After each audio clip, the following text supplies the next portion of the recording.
So today we're jumping into, on my slides, the next chunk of A Christmas Carol. And this is the Ghost of Christmas Present. And I want to walk you through a couple things that I think are pretty interesting and how it interplays with the gospel story. Just remember some backstory here, where we've come from. And I hope I'm not spoiling anything here, but apparently Scrooge, Ebenezer Scrooge, is this cantankerous, grumpy kind of guy, older guy that found himself in a life that was cold and dim, in a very small world, mean, spirited, small in vision, wealthy, but couldn't enjoy it. He kind of missed a lot. And we see pictures of that in the opening scene, the way he treats his one employee, Bob Cratchit. Doesn't even give him enough coal to stay warm in his cold office. Pays him a pittance. Bob can barely make it, to keep out of debtor's prison, which is where you go if you can't pay your debt. We get a picture of him as his nephew Fred comes in and invites him to Christmas dinner, and he's full of Christmas joy. And as soon as he says Merry Christmas to Uncle Scrooge, what is Uncle Scrooge's retort? Bah humbug. He wants nothing to do with that. And the phrase bah humbug was born in 1845 or so because of Charles Dickens. Interesting stuff. And then we see these Salvation Army type guys coming around asking for a gift from the poor. And there we hear some cold-hearted words from Scrooge about, aren't these children that are poor, aren't there workhouses for them in case they can't have it? And the poor adults, aren't there debtors' prisons for them to go into? And the retort of the Salvation Army guys, or what their version of it was some people would rather die than go into a debtor's prison where they probably would die. And Scrooge's cold response to that, well, then they had better do it. They had better die and decrease the surplus population. That's the kind of guy we're dealing with. And he gets a visit from his old associate Marley, a warning, the ghost of Marley, saying, you're going to get 3 visitors that are going to come in succession, past, present, and future. And they've got a message for you that I hope you'll hear. And last week, Steve looked at that, gave us an unfortunate video clip from what was that guy's name? Mr. Magoo, which was Lauren's favorite, and crashed the internet this week, which is why the video was so long to get up. But anyway, no video clips for you today because I got just stuff to talk to you about. And so here we've gone through the Christmas past, and we saw through Christmas past some of what formed Scrooge. That he wasn't born this grumpy, tight-fisted guy. He became that. And partly he became that because of who and what formed him. And then as time went on, he made choices to choose to be the person he would become. Grumpy, angry, cynical, cold. Choosing not to pursue love, but choose to pursue money. All of these things combined together. And one of the scenes that you recognize in the actual literature is that Scrooge, when he's looking at how his former employer, who provided apprenticeship for him, when he looked at how he was treated by old Fezziwig, he had pause and wished he could go talk to Bob Cratchit differently. So you see semblances of what could be in Scrooge. He's starting to massage down into who he could be, not going to be as tight. And so Ghost of Christmas Present shows up, and the picture of this ghost is the life of a Christmas party. Sort of a Santa Claus-y looking guy, but young. He's got a big head of curly hair that kind of looks like a cover of a Harlequin romance, I imagine, the way it's described. He's bare-chested, but he's got this big old robe on that just, I don't know, guess that's how you party back in the 1800s, but that's what he's wearing, and he's happy to do it. He's full of ho-ho-hos and laughter and all this stuff. He's just joy incarnate. He's holding this big old torch, that we're going to see everywhere. He waves the smoke around. Wherever it goes, everybody becomes happier, which sounds a little questionable to me, if you ask me. I'd like to get a little more evidence on what was in that thing he was smoking. But anyway, I digress. So, but one fascinating detail that Charles Dickens gives us shows up on the next slide. Girded round its middle was an antique scabbard, but no sword was in it, and the ancient sheath was eaten up with rust. So this is the same scabbard that has been worn for this time for 1,850 years. A new ghost of Christmas present every year. And what we're seeing here from Dickens is his belief, and I believe a representative of the Christmas story itself, that peace is paramount on Christmas Day. That while there is plenty of turmoil and plenty going on to be upset about, peace is at the core of Christmas. So much so that they long did away with the sword. There's no need for the sword. And the scabbard itself is wearing out, because there's no need for armament on that day where it is to be love and joy. It's a beautiful thing. And it's reminiscent of the actual Christmas story, which Dickens knew well. So there was another guy that's related to the story. His name John the Baptist, sort of a cousin of Jesus. And his birth was also quite miraculous. His parents were well into retirement, weren't able to have kids. Zechariah was the father's name. And he was a priest and highly regarded. And he drew the short straw to go make an offering and a prayer at the temple in Jerusalem. And when he went there, he had a vision from an angel of God that let him know that they were going to have a child, and that this was going to be a precursor for something amazing that was going to happen in their time in history. Let's check out what the angel said. Because of God's tender mercy, the morning light from heaven is about to break upon us to give light to those who sit in darkness and in the shadow of death, and to guide us to the path of peace. Well, Zechariah was very familiar with those who sit in darkness and in the shadow of death, because he was one of them. Even though he was a priest, he, along with 99.99% of the other inhabitants of ancient Israel at that time, were so poor that they were grateful to have any food in their belly, grateful to have any clothing to wear and shelter over their head. That's how bad it was. And not only were they poor, but they knew they were powerless, utterly powerless. The Roman Empire was over. It was on the country of Israel. They reigned supreme and harshly. And so they knew that if they tried to bend or wiggle even a little bit, it could be the worst nightmare of their lives. They understood debtor's prison. Oh, did they ever? And they understood that most people who went there did not come back. There was a lot of darkness. There was a lot of living in the shadow of death. And yet, the good news was that for those who are so immersed in their pain and their suffering, there's light that's coming. And with that light brings a path to peace. That it's not going to be that way any longer. And Stephen talked about some of the backstory on this last week. And so here we see it within the purview of the Christmas story.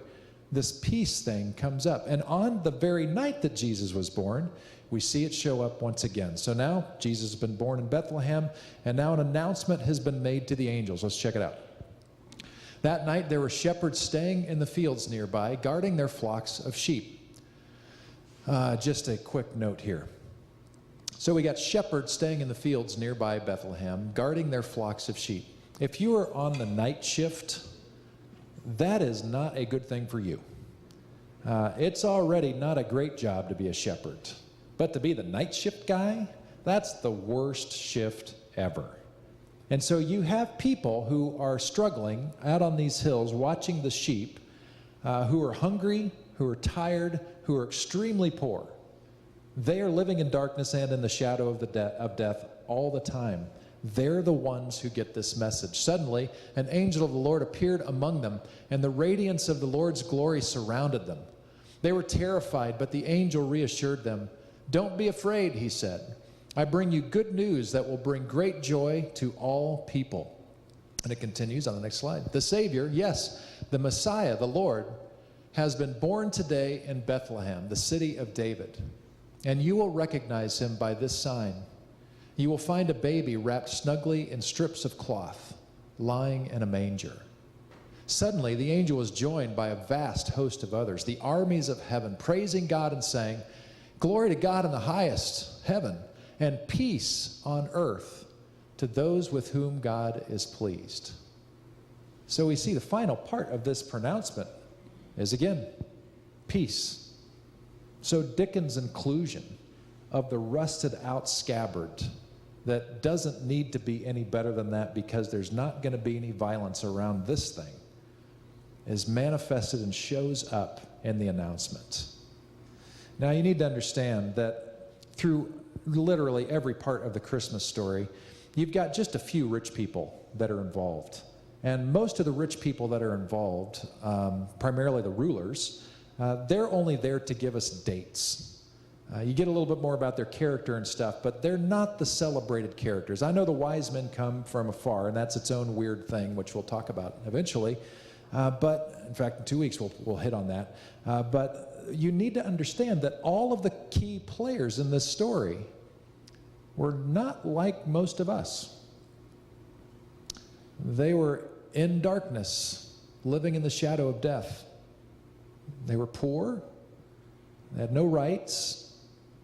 Their dreams had to be severely cut back to meet realistic expectations.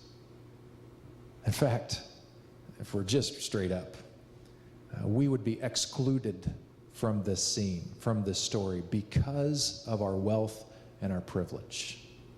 The story, first and foremost, was not for you and for me.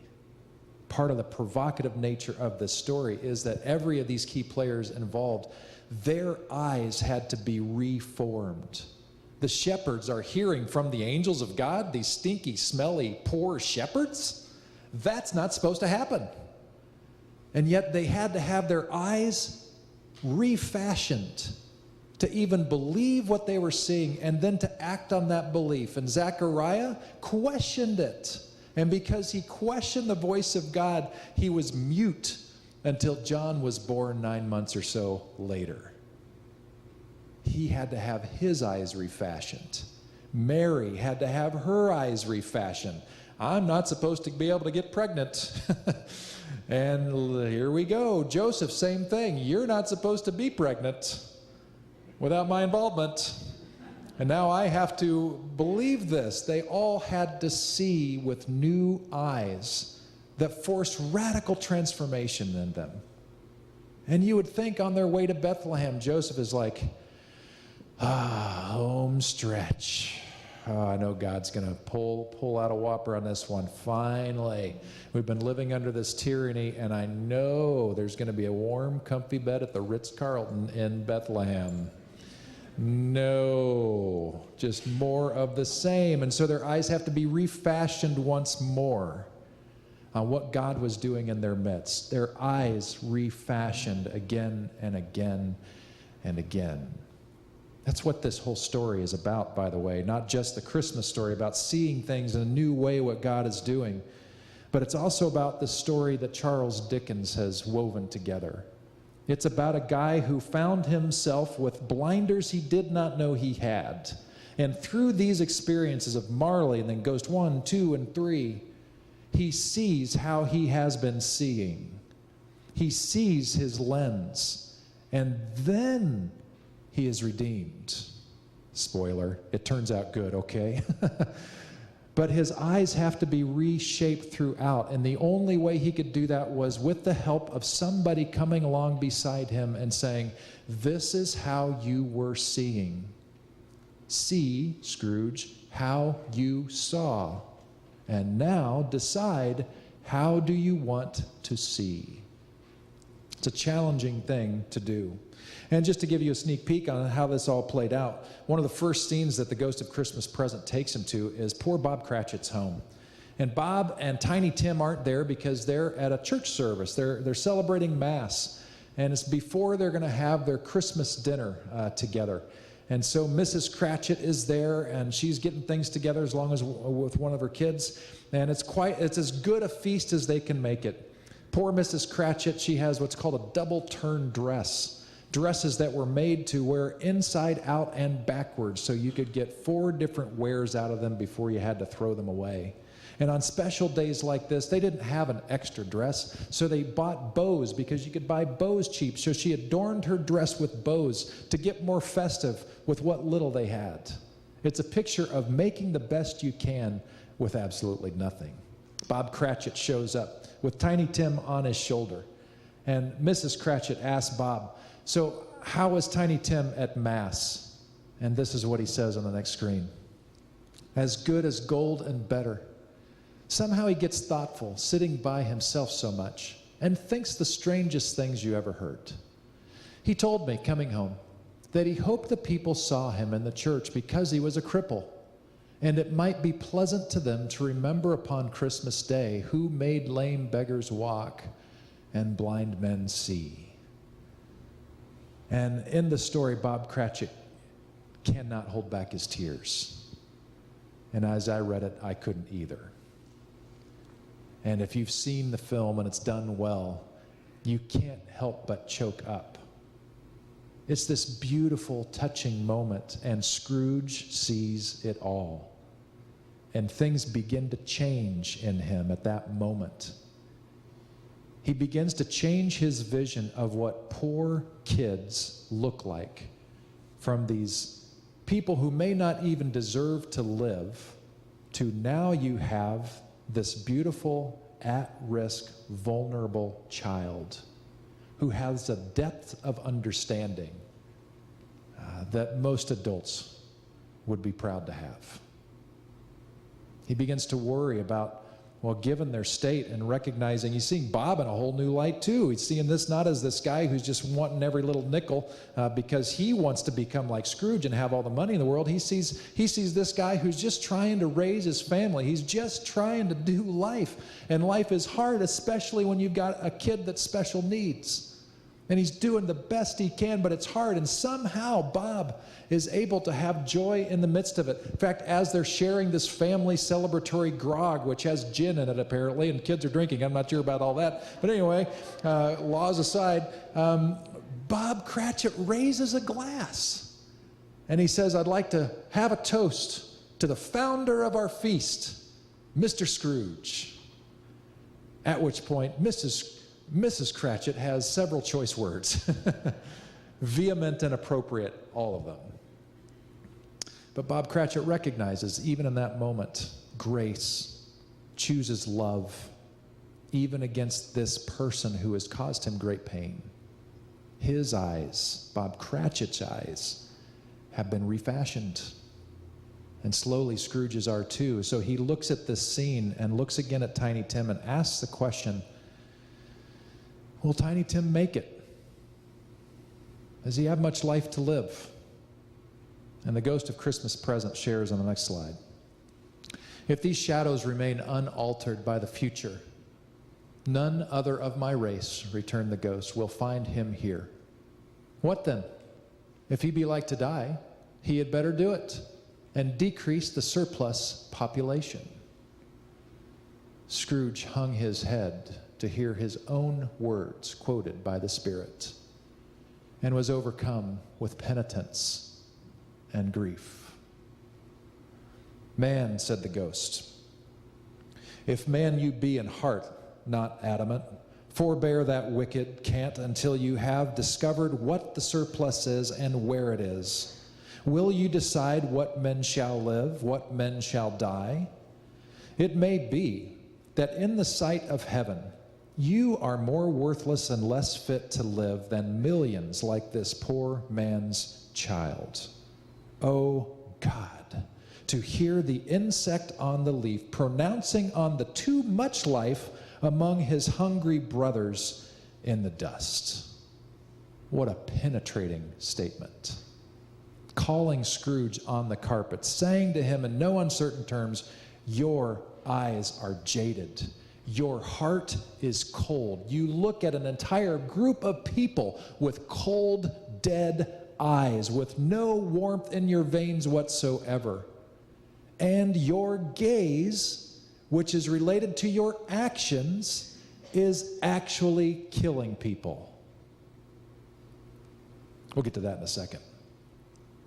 Scene changes. The ghost of Christmas Present takes him to his nephew Fred's home, where the party is ensuing. The party that Scrooge refused to go to, bah humbugged all over the place. And they're carrying on, having some good times, even making a little fun of Scrooge. And Fred talks about Scrooge in loving ways, saying, I just don't understand. What's he out if he comes to our party except to get a good dinner and have a good time? There's nothing but just joy if he would choose to come.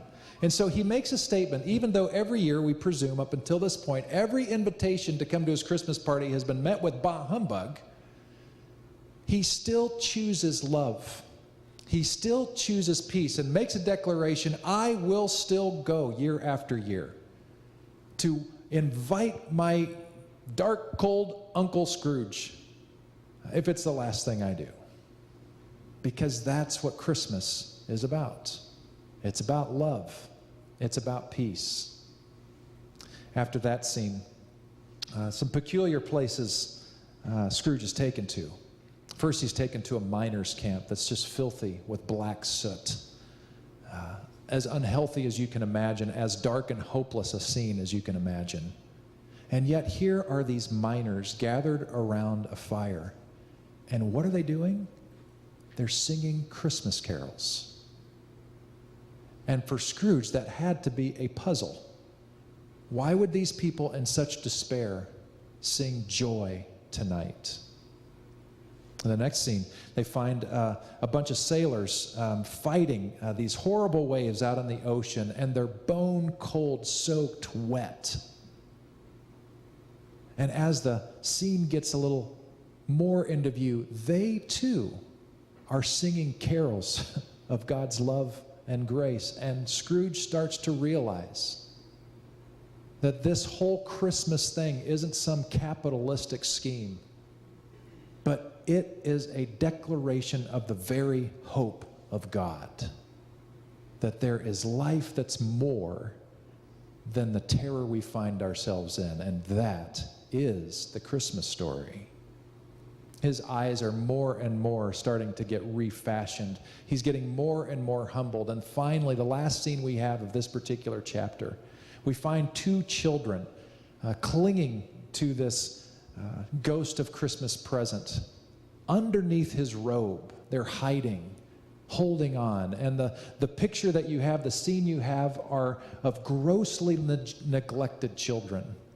They look grotesque, almost inhuman in display. And so Scrooge asks, who are they? And on the next screen, we see, they are man's children, said the Spirit, looking down upon them. And they cling to me, appealing from their fathers. This boy is ignorance. This girl is want.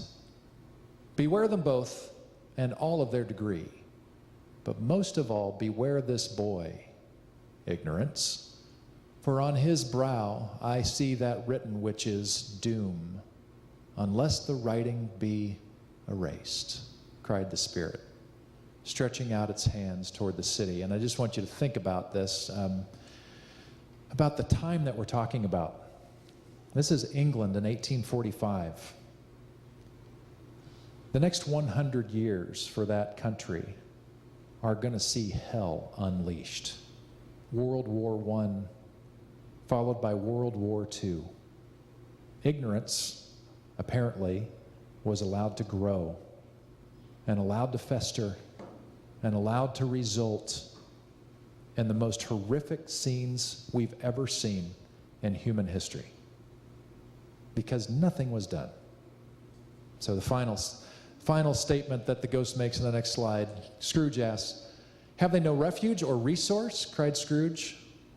Are there no prisons? Said the Spirit, turning on him for the last time with his own words. Are there no workhouses? And that's the end of the visit. And Scrooge is left Scrooge is left with this dearth of love. He's had a mirror to his face, a mirror which helped him see how he had been seeing so poorly, and it was cutting him apart. Kind of an ironic reality that this ghost of Christmas present, who is imbued with joy and hope and peace for Scrooge at that moment, it was bringing a sword. It was dividing him up. He was in torture, seeing himself so clearly and seeing himself on the wrong side of hope and grace and love. Which reminded me of another sword that was mentioned with the Christmas story. And Steve alluded to this last week. When they're going to take Jesus to get circumcised and presented at the temple, a normal thing that you would do with an 8-day-old baby boy, they were met with a guy named Simeon, a prophet who'd been praying to God to see this Christ, this Messiah, come before he died. And there Jesus came. And so Simeon, on the next slide, says something to Mary, which is quite penetrating. He said, "This child is destined to cause many in Israel to fall and many others to rise. He has been sent as a sign from God, but many will oppose him," including, by the way, those who felt that they were also from God. "As a result, the deepest thoughts of many hearts will be revealed, and a sword will pierce your very soul." As a result, the deepest thoughts of many hearts will be revealed, and a sword will pierce your very soul. That's what Jesus does. We get rebirthed eyes. We start to see in new ways. To my chagrin, I know all too much about this process, and I want to share it briefly with you.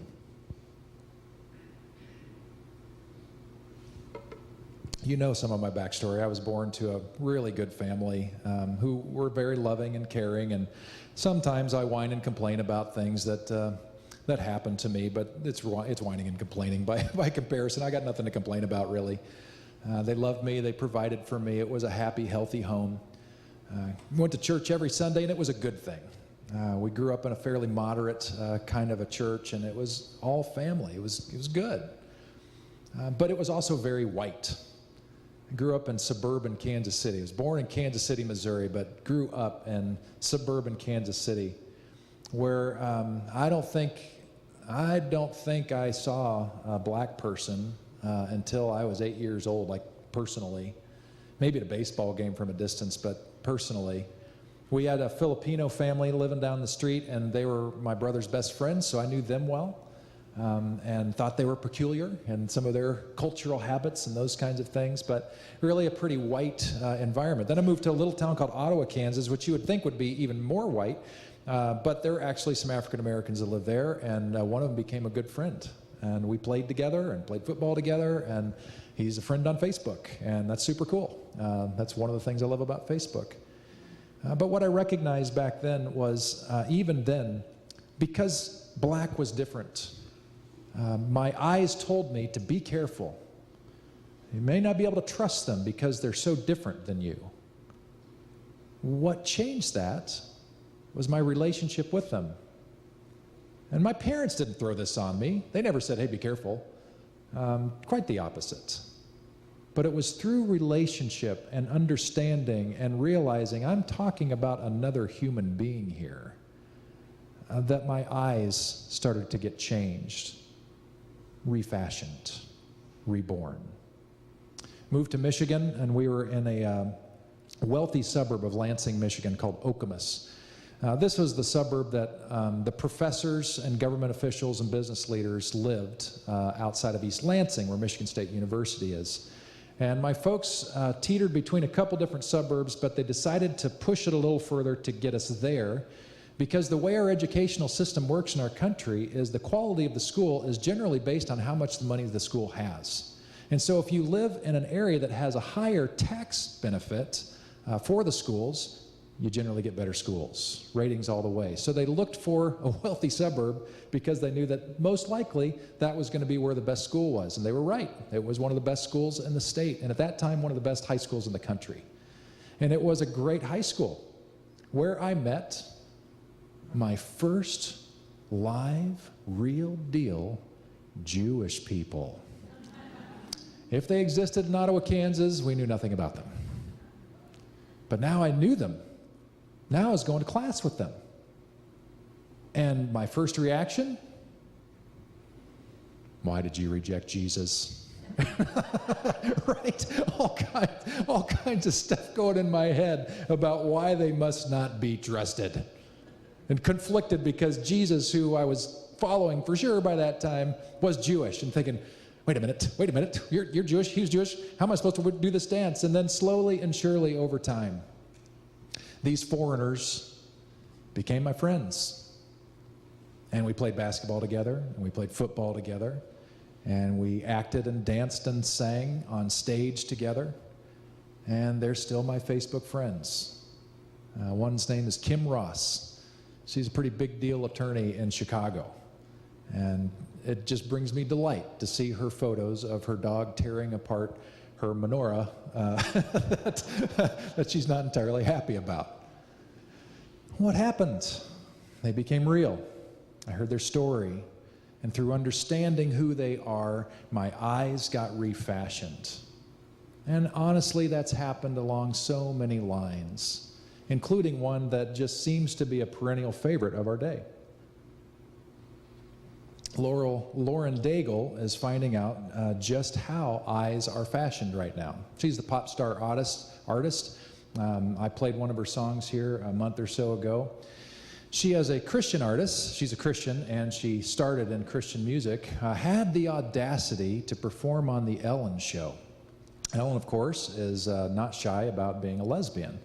And Lauren's response to the criticism she had just for going on the show was, well, isn't that what we're supposed to be as people of God, loving? And then she went on to say how Ellen herself picked the song that she was going to do, which was an Easter song. So fascinating. Still Rose Stones Away or something like that. I listened to it. Well, since then, the backlash has only increased. People ripping her apart for daring to wonder, daring to question these people. And I got to tell you, that's my journey too. And I grew up in a loving house, and it would not have been okay for me to talk so poorly of any other person. But I grew up in an area where PC was not a thing. And gay slurs were common. They were the perfect put down if you wanted to emasculate another guy. And I knew them, and I used them.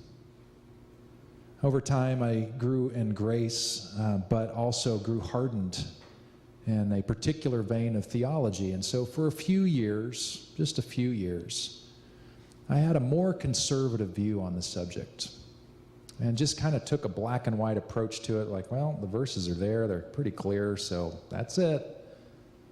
And even excused myself a step further and said to myself, I remember having a conversation with somebody that I respect a lot who had a differing view. But I said to him, you know, isn't homosexuality kind of akin to alcoholism, where people are, some people are born predisposed toward alcoholism, and they have to figure out how to manage that. They know alcoholism's not good for them, but you know, they're really the same thing. That's how I got my brain around it. And I'm embarrassed about that. Because it wasn't until 2005, after I finished my doctoral work, that I decided to use all of the tools that I had to study deeply the theological issue of soteriology, or salvation, that I decided to use all of those same tools with all my heavy-duty biblical scholarship and look at those verses finally to find out what is it actually saying. And you've heard me teach about this before. In 2005, literally quickly, because I have the tools to see it, the physical tools, the research tools that most of you do not have. It was a very quick observation that what is being talked about in the scriptures is not the issue that we're talking about today. It's just not. But I didn't talk about it until 2009. And when I talked about it in 2009 and provided the scholarship to Crosswalk, it really kind of went without fanfare, which shocked me. I was like, wow, got away with that one. Who knew? I still have a job. But then 6 years later in 2015, I taught it again. Same scholarship, saying the same things, all 7 verses, hitting each one and saying, okay, these are talking about kids that are held against their own. They're being conscripted into service. This is rape. This is violence. It's not what we're talking about today. What we're talking about today is same gender loving covenant. That was the scope of what I was looking at. And when I talked about that again and basically came down on a side which made some of our folks very uncomfortable, and maybe still, the side was that I don't think this lifelong covenant of 2 people who are committing to each other for the rest of their lives is a disturbance of shalom, which is a good definition of sin. In fact, it looked like love to me. So that was in 2015. And some folks left the church because they couldn't ride with that. Most of the people were affirmative of me and supportive of me. Well, when I did that, it caused problems. And one of the problems it caused was with a role that I've been playing since 2001 with our denominational region called Growing Healthy Churches. In 2001, I became what was called a cluster leader, a mentor. And I met with one cluster up in the North Sacramento Valley and helped these pastors be healthy people and grow healthy churches. That was the goal. And from there, I grew in my role and my scope, and for the last 6 years, I have been Growing Healthy Churches' lead regional pastor, which means that I oversee all the pastors who lead all the other pastors and cluster groups. And I tell them, this is what we're going to read, this is how we're going to discuss, this is the hill we're going to take. And it's gone very well, and I've gotten very good marks on that. And it's an area that was a win-win because I want to do more with the gifts that I have than just our church. I love the church global and want to be a part of that. Well, the reason it caused a stir with that is because the region has a statement which is directly opposed to what I taught. And so immediately, one of the top 3 leaders of the region is saying something that is diametrically opposed to the region's position. And many pastors asked for my head. And there were a lot of cool meetings in the time that commenced after that. Not pleasant. But they kept me, allowed me to continue to work, which I was grateful for. But about 1.5 years ago, a guy started coming to our church. And he found our church because there's a website out there that indicated that we would actually welcome him as a gay man in our church and that we would not condemn him. Really. And so he came in very cautious, sat in the back for a long time. I got to know his story later, and I understand why he was so cautious. This is a kid that was born in a loving family, raised in church every Sunday of his life. He loved his church. He served in his church. The people loved him. It was as tight a family as you can get. And then when he was in late middle school, early high school, he came out of the closet. And as soon as he did, it was met with judgment and scorn. And he was summarily, not officially, but in every other way, kicked out of the church. And it broke him. He took years off, too wounded. When he was an adult, he decided to give another church a shot. And this time, he picked a mega church in our area. And the idea was that if I go to a church big enough, I can hide. And he loved what you often see in mega churches, incredibly intense worship experiences with all the bells and whistles. I mean, it's powerful, powerful stuff. It's not one here in Napa, by the way. It's in another community. And he went and he loved it. It was healing for him. The worship was so good. And so he decided to become involved, and he got slowly involved and wanted to join the church. And so he went through all of their hoops to become a member of the church until the very last second when somebody let the cat out of the bag that he was gay. Now they brought in a pastor who let him know, you're not quite equal here, and you're not going to be a member here as long as you're gay. Awful. So the fact that he gave us a shot was amazing. And I told him straight. I said, hey, we're not all on the same page exactly on this, but I am very confident that you're going to feel welcome here and loved here unconditionally. And that's been true. So true that he invited a friend, just a friend, who started coming with him. And before you know it, they were going through a series that I was doing on some deep theological stuff, and started coming regularly and getting to know more people and realized there was a membership process here. And they decided to go for membership and were astonished and delighted that they got to join our church. And it was so exciting to welcome them in, knowing all that they had been through. These guys fell in love, got engaged, and naturally asked if their pastor would marry them in their church. So I met with the board knowing that this was a high-stakes game, and we had a strong meeting, a passionate meeting, a tearful meeting, because there were some voices that were saying, don't do this thing because you have this thing with the region that you're influencing. You're a voice around the table. You're a significant leader. Don't jeopardize that. But at the end of the day, every single person around that board said, how can we not? How can we not stand with these two? When we have welcomed them into our own, we have said, you're a member like anybody else.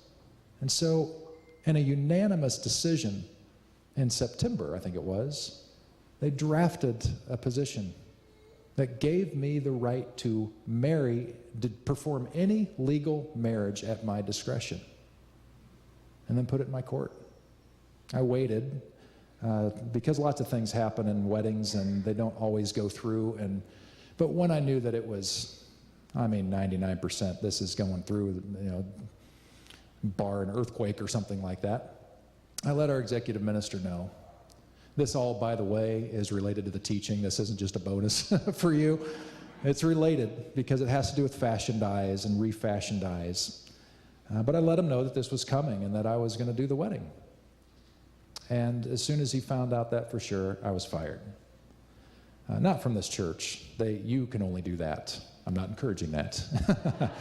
But they let me go from the position. It was just too provocative, which also means a lot of other things. It meant that when Steve went for his ordination this past Thursday, it meant it was heavily charged.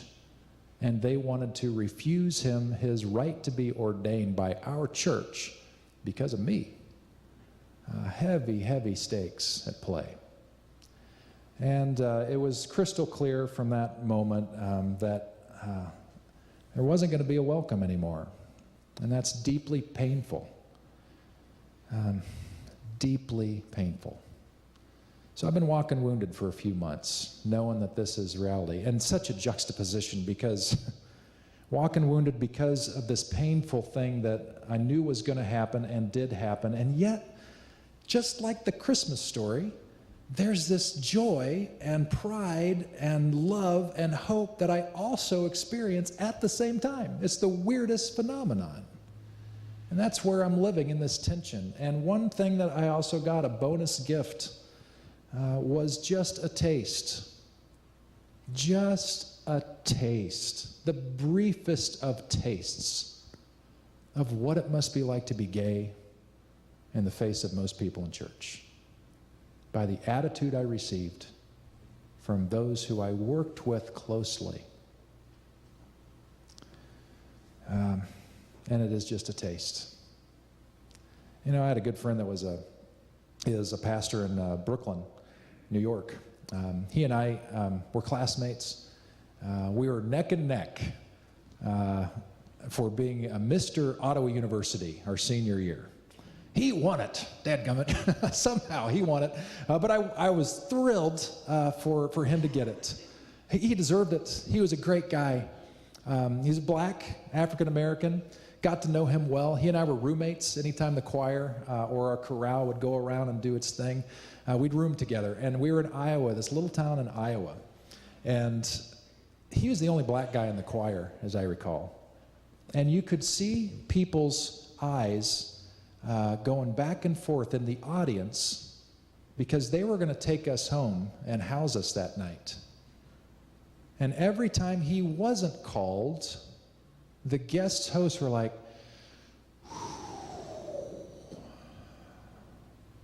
I mean, it was palpable. Finally, Pete Shaw and Adolphus Lacey were called. I can't tell you what the faces looked like. Concern, a little disgust, kind of clumsy conversation. When we got to their home, these are Christian people from church, a sister church technically of ours, took us down to the basement that they had a bedroom in, and they showed me, well, this is where you could sleep. We've got a nice queen-size bed in here. And Adolphus, there's a couch over there.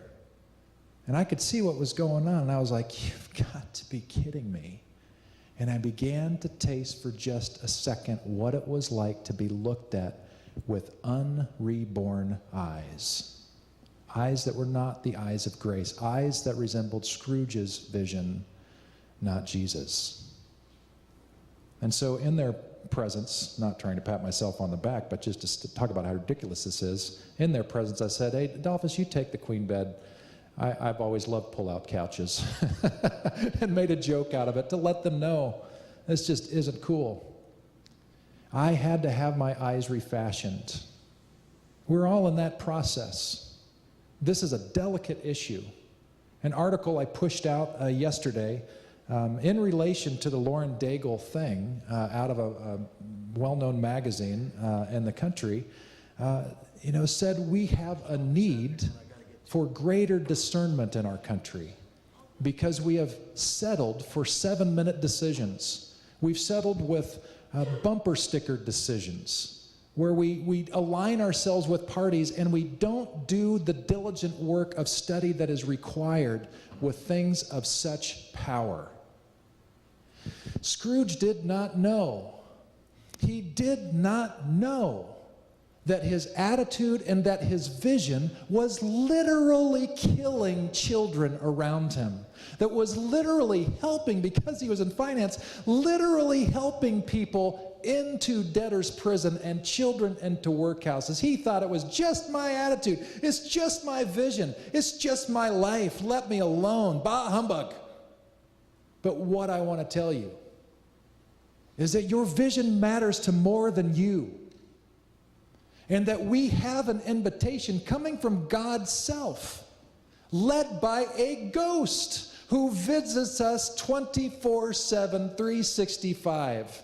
And that ghost is called the Holy Spirit, who is constantly wooing us, constantly inviting us to see with grace-filled eyes, new and different than we had before, that we see a world different on issues that are challenging because we haven't done them yet.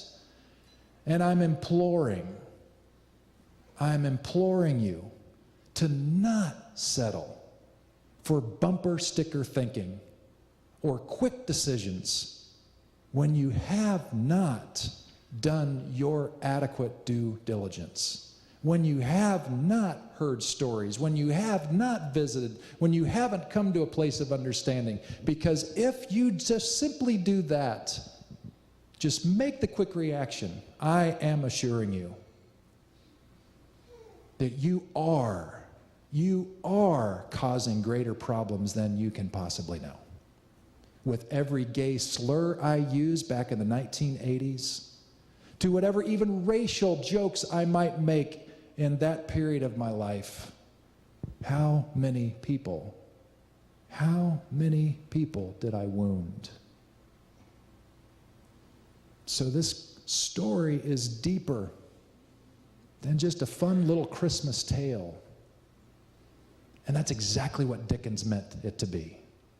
That it itself would be a sword for you and me to look at our looking, to ask the question, why do we believe what we believe? What has formed my lens to this point, and am I okay with it still?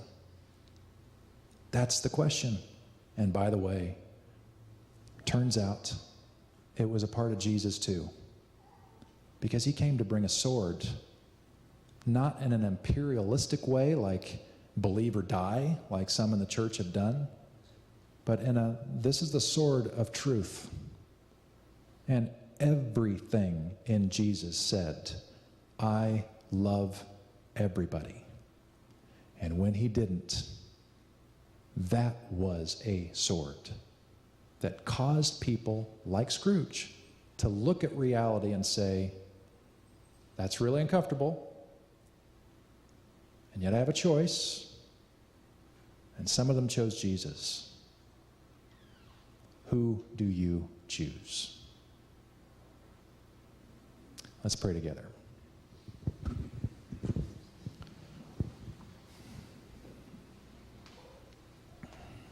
God, I am confident that Christmas can be a lot warmer and a lot fuzzier when we choose to go as deep as possible with love. God, give us the humility to honestly admit that we don't know everything. Give us the compassion to love anyway, because that's who you are and who you always are and forever will be with us.